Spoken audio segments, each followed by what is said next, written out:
കോഴിക്കോട് വീട്ടമ്മയെയും കുഞ്ഞിനെയും തട്ടിക്കൊണ്ടുപോയ കേസിലെ പ്രതിയെ അന്വേഷിച്ചെത്തിയ പോലീസുകാർക്ക് മർദ്ദനം. വടകര SI രഞ്ജിത്ത്, ASI ഗണേശൻ എന്നിവർക്കാണ് ഇന്നലെ രാത്രി മർദ്ദനമേറ്റത്. പ്രതി സജീഷ് കസ്റ്റഡിയിലാണ്. രതീഷ് വാസുദേവൻ ചേരുകയാണ് കൂടുതൽ വിവരങ്ങളുമായി. രതീഷ്, ഇപ്പോൾ പോലീസിനെതിരെയുള്ള ആക്രമണങ്ങൾ വ്യാപകമായി പലയിടങ്ങളിൽ കൂടുന്നു എന്ന ഒരു സംഭവങ്ങൾ റിപ്പോർട്ട് ചെയ്യുന്നുണ്ട്, പരാതിയുണ്ട്. തൃശ്ശൂരിൽ കഴിഞ്ഞ ദിവസം ലഹരി സംഘം നടത്തിയിട്ടുള്ള ആക്രമണം നമ്മൾ കണ്ടതാണ്. അന്ന് തൃശ്ശൂർ SP പറഞ്ഞ ഒരു വാക്ക് ഇപ്പോൾ സമൂഹ മാധ്യമങ്ങളിൽ ഉൾപ്പെടെ കാര്യമായി പ്രചരിക്കുന്നുണ്ട്. ഗുണ്ടകൾ ഗുണ്ടകളെപ്പോലെ പെരുമാറിയാൽ പോലീസ് പോലീസിനെ പോലെ പെരുമാറും. ഇവിടെ എന്താണ് സംഭവിച്ചത് രതീഷ്? ബിനിൽ, ഇന്നലെ ഉച്ചയ്ക്കാണ് ആയഞ്ചേരി വില്യാപ്പള്ളി സ്വദേശിയായ 28-കാരെയും 3 വയസ്സുകാരെയും ഓട്ടോറിക്ഷയിൽ കയറുന്നു. ഈ ഓട്ടോറിക്ഷ പരിചിതമല്ലാത്ത റോഡുകളിലൂടെ പോകുന്നു. അങ്ങനെ തട്ടിക്കൊണ്ടുപോകലിൻ്റെ ശ്രമമാണെന്ന് മനസ്സിലാക്കുന്നു.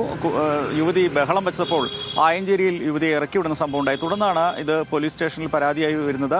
ഈ പരാതിയുടെ അടിസ്ഥാനത്തിലാണ് കണ്ണൂരിൽ പാനൂരിലെ ചമ്പാട് സ്വദേശി സജീഷിനെ അന്വേഷിച്ച് രാത്രി വടകര പോലീസ് സംഘം എത്തുന്നത്.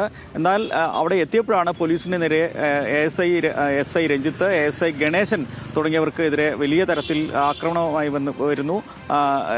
രഞ്ജിത്തിൻ്റെ തലക്കടിയേൽക്കുന്നു, ഗണേശന് പ്രതിയുടെ കടിയേൽക്കുന്നു. അങ്ങനെ പരിക്കുകളോടെയാണ് അയാളെ പിടികൂടാൻ സാധിച്ചത്. എന്തായാലും ഇപ്പോൾ വടകര പോലീസ് സ്റ്റേഷനിൽ അയാൾ കസ്റ്റഡിയിലാണ്.